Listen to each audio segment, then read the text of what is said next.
Converso nesse momento com a deputada estadual e que já nos concedeu algumas entrevistas aqui, deputada estadual Luciana Genro. Muito bom dia, obrigado por atender a acústica, tudo bem? Bom dia, eu que agradeço. Como é que tá as coisas aí? Tá em Porto Alegre hoje, Luciana? Estou em Porto Alegre, daqui a pouquinho indo para a Assembleia Legislativa. Bom, mais um ano na Assembleia agora aí, depois da posse então da mesa diretora, volta a carga aos trabalhos dos deputados e o assunto é o novo ensino médio, o novo ensino que houve retirada e substituição de algumas matérias. Eu queria que a senhora explicasse para nós. A senhora está fazendo audiência pública no intuito de debater esse assunto com a população, é isso, deputada? Exatamente. Essa discussão das mudanças no ensino médio, ela tem origem no governo federal, né, por uma lei de 2017, e o prazo para implementar essas mudanças vence agora em 2022. Sim. Então, o governo do estado, ao invés de promover um debate com a comunidade escolar, com os professores, a respeito dessa nova organização curricular, ele simplesmente impôs um modelo sem nenhuma discussão, né? Então, tem mudanças importantes aí, não só na denominação das matérias, mas também na carga horária. Uma coisa que chama atenção é que as únicas matérias que são obrigatórias nos 3 anos do ensino médio vai ser português e matemática. Então, por exemplo, as ciências da natureza, como o governo está chamando as matérias de biologia, física e química, ela simplesmente deixa de ser obrigatório no 3º ano. Então, dependendo do curso, né, porque são vários modelos de cursos que a escola, em tese, deve oferecer, o jovem pode não ter física, química e biologia no 3º ano. Educação física, que é fundamental, né, porque fazer exercício todo mundo sabe que é algo importantíssimo, não só para a saúde física, mas para a saúde mental também, para o desenvolvimento cognitivo. Só no 1º ano é obrigatória a educação física. É interessante, né? Isso, então, né? Há todo um questionamento também, né, de segmentos de professores que atuam na área da educação física e também de outras matérias, para que essas mudanças não sejam feitas assim, sem debate com a comunidade escolar. Deputada, deixa eu lhe perguntar sobre educação física, é uma coisa interessante. Eu adorava as aulas de educação física, só não gostava quando era nos primeiros períodos, que depois a gente ficava abençoado na aula. Mas como havia uma relação importante, eu estudei em algumas escolas estaduais, a minha formação foi em escola estadual, e uma das escolas, que era a escola chamada Premen, que é uma escola polivalente que tinha em Camaquã, ela tinha outras ações na área de educação física, como nós tínhamos ginástica olímpica, tínhamos vôlei, basquete, coisas alternativas, né? Que muitas vezes as meninas, os meninos não conseguiam se relacionar nessas aulas. Mas isso foi suprimindo para praticamente futebol, que não tinha equipamento, não tinha bola, não tinha quadra, agora a escola já tem quadra. Mas é interessante porque é uma hora de confraternização, inclusive, dos alunos, até para ver, eu acho que é uma coisa importante a educação física, né? Como a senhora disse. Mas a questão das ciências biológicas aí, que eu lhe pergunto o seguinte, mas como é que vai ficar as provas de Enem dos vestibulares, que daqui a pouco tu suprime uma matéria que eu me lembro que isso aí era importante para quem tinha matérias para fazer vestibular, tu suprime um ano antes essa matéria do ensino das pessoas? Pois é, exatamente isso que vem sendo questionado, né, pela comunidade escolar, especialmente pelos professores dessas áreas, porque não há uma discussão, né, não há um esclarecimento, e obviamente que física, química e biologia são matérias importantíssimas, tanto no Enem como na formação, né, do jovem, né, o conhecimento que ele precisa ter a respeito dessas matérias para a vida em geral, né, porque química, física e biologia não é simplesmente fazer decoreba, né? Conhecer o mundo em que a gente vive. Eu concordo. Então, isso prejudica a formação global do jovem e prejudica o seu desempenho também no Enem, no vestibular. E uma das críticas mais contundentes a esse novo modelo é que ele vai aprofundar as desigualdades que já existem na educação, né? Tu estava mencionando sobre educação física. Imagina uma escola que tem toda a estrutura para poder oferecer essas novas modalidades e o que o governo está chamando de itinerários formativos, né? Então, as escolas privadas vão ter condições de contratar professores específicos para essas novas modalidades. Por exemplo, tem uma matéria que se chama, uma disciplina que se chama Projeto de Vida. Então, é uma tentativa de fazer uma espécie de coaching dentro da escola, né? Da ideia de transmitir a força de vontade, você pode, você consegue, você tem que ter metas. Aí tu imagina um professor numa escola de periferia com o seu aluno que trabalha o dia inteiro, né? E de noite vai lá para tentar aprender alguma coisa para conseguir uma vida melhor. Que condição ele vai ter de trazer esse tipo de discurso, né, para o seu aluno? Então, as escolas que têm maior estrutura e com alunos com melhores condições de vida, obviamente que vão conseguir desenvolver esses itinerários formativos, oferecer diversas modalidades e possibilidades para os seus alunos. Mas a escola pública, a escola da periferia, só vai decair a qualidade do ensino porque vai diminuir a carga horária nessas matérias que são importantes para a formação e para a continuidade do estudo depois desse jovem que quer ir para a universidade. Nós falamos de duas áreas que vão ser suprimidas. A senhora falou de uma outra área que entra. Eu lhe pergunto o seguinte, professores habilitados para essas novas áreas que vão entrar, por exemplo, tem alguma coisa também de educação financeira nessa nova modalidade do ensino? Olha, como matéria obrigatória, não. Né? Talvez tenha em algum desses itinerários formativos, né? Porque aí esses itinerários formativos a gente não sabe ainda exatamente como eles vão ser. Né? A gente só sabe que tem alguns componentes obrigatórios, que é projeto de vida, mundo do trabalho, cultura e tecnologia digitais, iniciação científica. Então, são 4 componentes obrigatórios nesses itinerários, né? E depois, como é que eles vão ser compostos exatamente, a gente não tem ainda o detalhe. Né? Então, a audiência pública que nós queremos fazer é exatamente para isso, né? Para saber quais são os componentes curriculares de cada área de aprofundamento, né? Os obrigatórios, os eletivos. Por que a educação física se resume a apenas um período no primeiro ano do ensino médio, o segundo e o terceiro ano não tem mais, então isso prejudica o desempenho escolar, o desenvolvimento físico e mental do jovem e o debate, né, a democracia, a comunidade escolar poder opinar, principalmente os professores que vão ser os principais implementadores desse novo modelo e que não estão sendo chamados a dialogar a respeito dessa nova modalidade de ensino médio. É interessante esse papo aqui hoje. Essas audiências públicas a senhora pretende realizar agora no primeiro semestre já? Com certeza.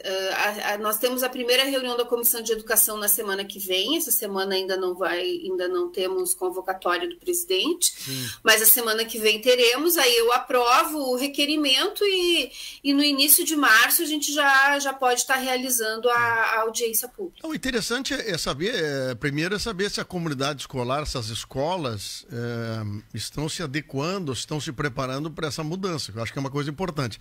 Um dos temas que eu vejo, deputada Luciana Genro, é uma questão que, como eu disse para a senhora, eu tive, por exemplo, um período de 3 anos numa escola que tinha um ensino técnico. Técnico não é semi-técnico, não é um técnico aprofundado.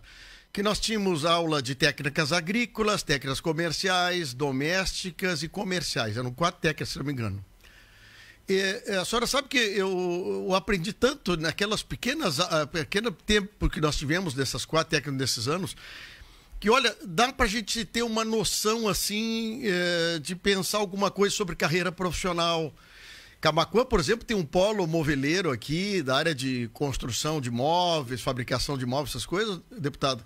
Na época que nós tínhamos aqui a escola dos irmãos maristas, onde nós tínhamos aqui uma grande marcenaria, e todos os alunos que passavam na escola tinham essa formação na área de madeira, trata com madeira. A senhora sabe o impacto isso que gerou nas gerações futuras, aquela escola.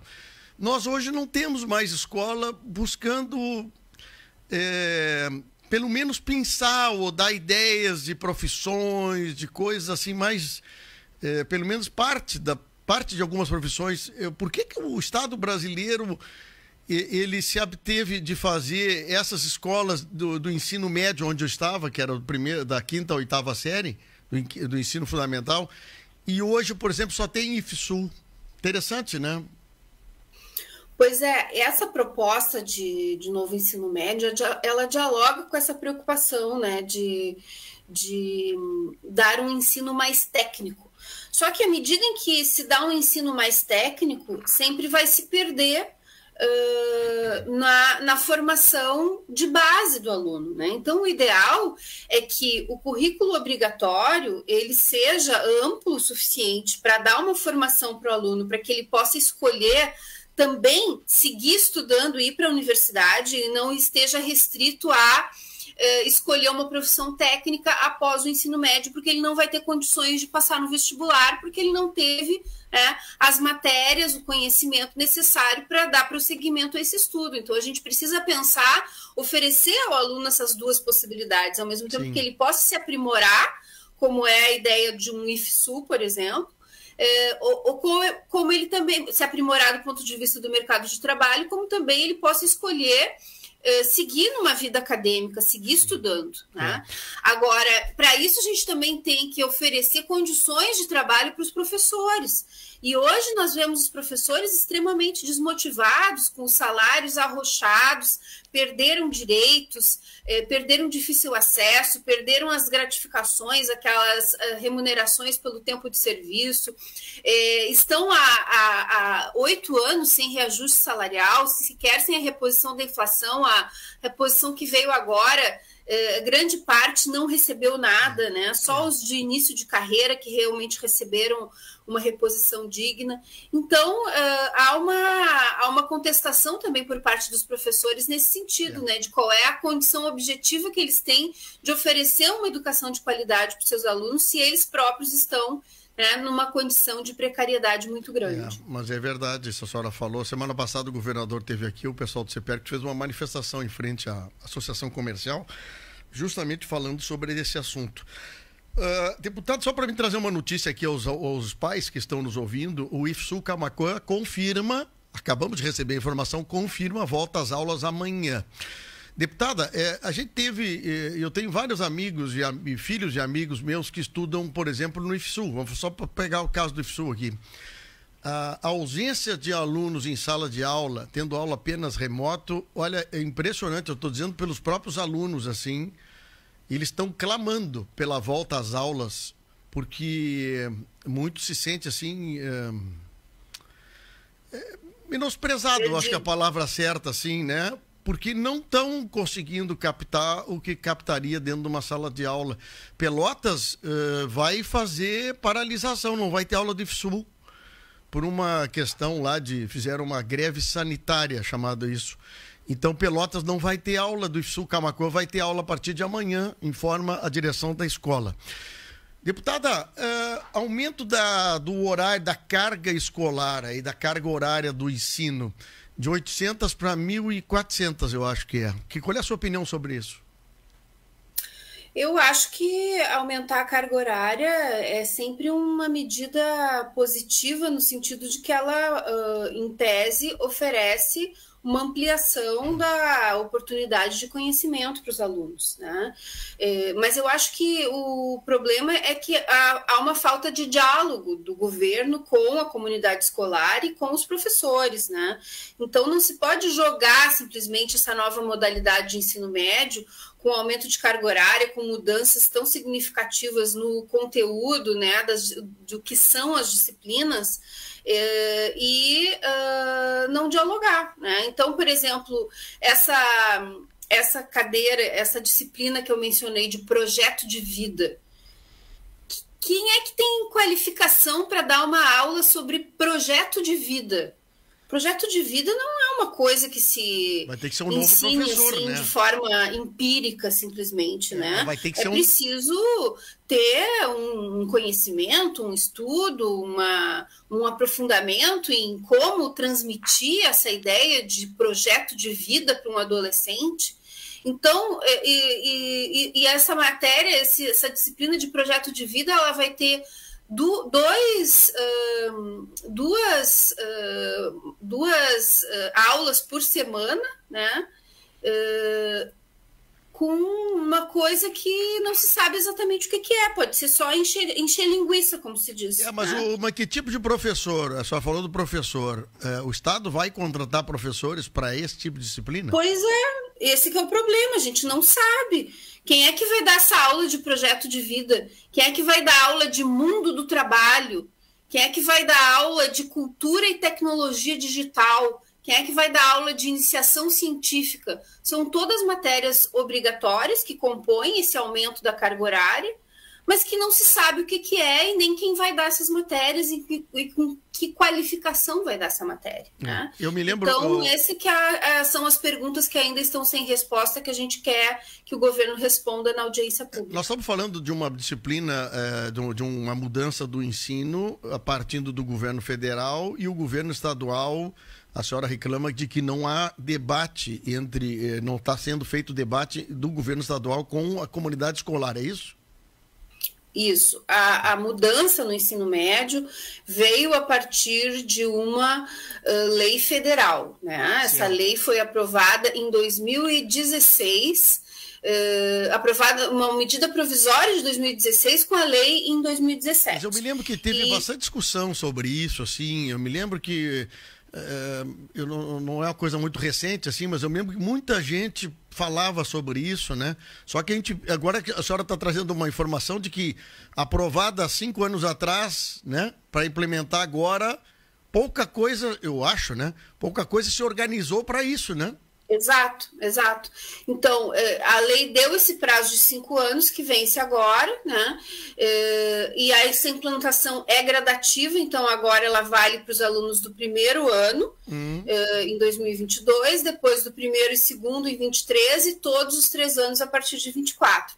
E ela vai ampliar gradualmente a carga horária para 1.400 horas anuais, o que significaria 7 horas por dia, né? E já em 2022 deve ser de pelo menos 1.000 horas, né? Sendo que agora é 800 horas, então já passa agora para 5 horas diárias. Então não tem discussão sobre esses novos itinerários formativos, que é como o governo chama esses diversos cursos que eles vão oferecer. Né? Mas olha, é interessante que a senhora está trazendo um assunto, que assim, eu não me lembro, eu estou com a minha companheira Valesca Luz aqui, o pessoal da redação está me ouvindo, são assuntos que estava adormecido durante esse período, acho que a palavra certa é essa, adormecido, né? E que agora vem se aproximar aí a alteração do plano.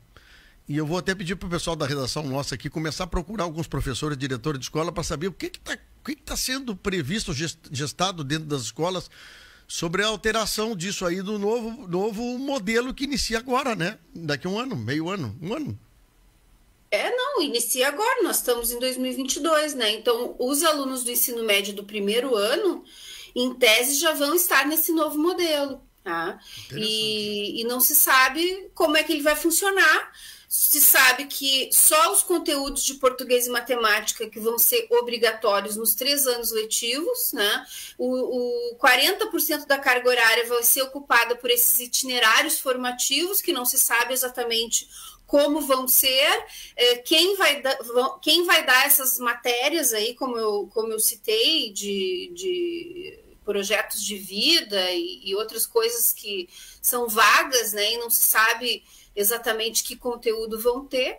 e a gente precisa fazer o debate, né? Ter uma discussão com o governo para saber exatamente o que ele pretende e como, né, ele vai implementar essas mudanças e com que recursos humanos, né, e que formação os professores vão receber para dar essas novas disciplinas. Pois é, olha, a gente tem aqui algumas empresas que têm cursos, né, que oferecem cursos de técnicos e também cursos mais curtos na área de conhecimento de empresa, de formação, de caráter técnico, né, inclusive de coach, formação. Olha, são pessoas que têm que ter um treinamento especial para a questão toda de absorver ansiedade, realidade e isso tudo equacionar o futuro para as pessoas. Mas eu acho sinceramente, assim, deputada, na minha opinião, tem coisas que eu acho que podem ser alteradas para dar uma flexibilizada em função da nossa vida em relação hoje. Eu acho que essa questão, trabalhar um pouco mais os alunos para a vida, né? Eu acho que é interessante. Eu não sei o tipo de aula, como a senhora também sabe, eu também não sei como é que vai ser feito. Mas falar um pouco mais com a realidade das pessoas em relação à vida, né? Uma questão que eu vejo, deputada Luciana Genro, é que, por exemplo, em provas do Enem, muitas matérias que estão sendo colocadas, provas e questionamentos, são coisas do cotidiano de hoje. E eu fico a imaginar o seguinte, a maioria da juventude nossa que está aí no segundo, terceiro ano, ou já está formado, se preparando para uma prova do Enem, pouco lê, pouco olha a televisão, pouco se informa do cotidiano, e muitas vezes as notas do Enem, elas não se apresentam com... Não se consegue conquistar números maiores, porque as pessoas parecem tão distantes da realidade. Não sei se a senhora concorda comigo sobre isso. Sim, concordo. A escola deveria prover essa cultura geral, né? Essa informação sobre a conjuntura política, econômica do país, as coisas que estão acontecendo. Óbvio que isso é muito importante e a ideia de mudar o modelo do ensino médio, ela não é uma ideia ruim, porque a gente sabe que o atual modelo está defasado, ele não é atrativo para os jovens, ele não dialoga com a realidade, ele não dialoga com as novas tecnologias. Então, a ideia de mudar, ela é positiva, né? Mas o problema é que a gente precisa mudar para melhor e não para pior, né? A gente não pode simplesmente aumentar uma carga horária para encher linguiça, né? E não ter condições de oferecer ao aluno de fato, uma formação qualificada. Claro que as escolas particulares vão ter melhores condições de oferecer isso, então essa desigualdade que existe no ensino vai se aprofundar. E é por isso que a gente quer fazer essa discussão com muita cautela. A rapidez, a agilidade de uma escola privada, de uma empresa privada com uma escola estadual é completamente distinta, né? Tu tem que abrir concurso, formar pessoas para fazer aula. Na escola privada, tu consegue fazer essa mexida muito rapidamente. Aqui tem uma informação aqui, ó, a Adriana Rosa está dizendo o seguinte: mudança deixando alunos e professores sem ação. Muitas pessoas sem conhecimento aprofundado para essa nova diretriz. Eu estou lhe trazendo essa informação e que estava adormecido esse assunto. Eu vou atrás agora de saber de professores, diretores das escolas aqui da nossa região para saber o que eles se prepararam para agora, porque realmente cai como uma informação importante, uma novidade. Eu lhe pergunto o seguinte, deputada,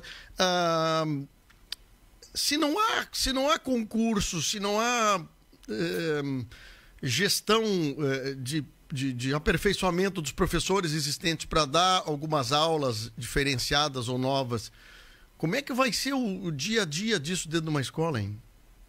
Pois é, essa que é a minha preocupação, né? Porque à medida em que o professor não tenha uma formação, e veja só que a lei deu 5 anos de prazo para a implementação desse novo modelo, né? Então, e este governo que está aí está no seu 4º ano de governo, então ele teve, no mínimo, esses esses 3 anos que passaram, que ele poderia, né, já ir preparando uma nova formação para esses professores que vão ter que dar essas aulas de novas disciplinas que atualmente não existem. Então, a gente precisa ter essa formação e ter a certeza de que essas novas disciplinas vão ser dadas de forma qualificada e não vão ser simplesmente essa encheção de linguiça, né? Essa coisa para contar horas e, na verdade, não acrescentar nada na formação do jovem, nem para a vida, nem para o trabalho e nem para a sua formação de conhecimento para o vestibular ou para o Enem. Muito bom. Deputada Luciana Genro, eu vou fazer o seguinte, depois da sua audiência pública, vamos tentar marcar um outro encontro aqui para a senhora nos contar um resumo, pouquinho como é que foi, porque eu achei legal e eu comprometo aqui em nome da Acústica fazer um levantamento aqui dentro das escolas que a gente tem em relação, saber como é que está sendo por aqui, pela nossa região da Costa Doce, essas mudanças de alternação que vai ter aí. Deputada Luciana Genro, obrigado pela atenção conosco, viu? Eu que agradeço, um abraço para vocês, para todos os ouvintes da Acústica e me coloco à disposição também aí dos professores, dos estudantes aí da região, para a gente dialogar e já deixo o convite para participar da audiência pública, me comprometo a te passar a data assim que for marcada para que tu divulgue aí para a comunidade de Camaquã e da região. Muito bem, obrigado, um bom trabalho para a senhora.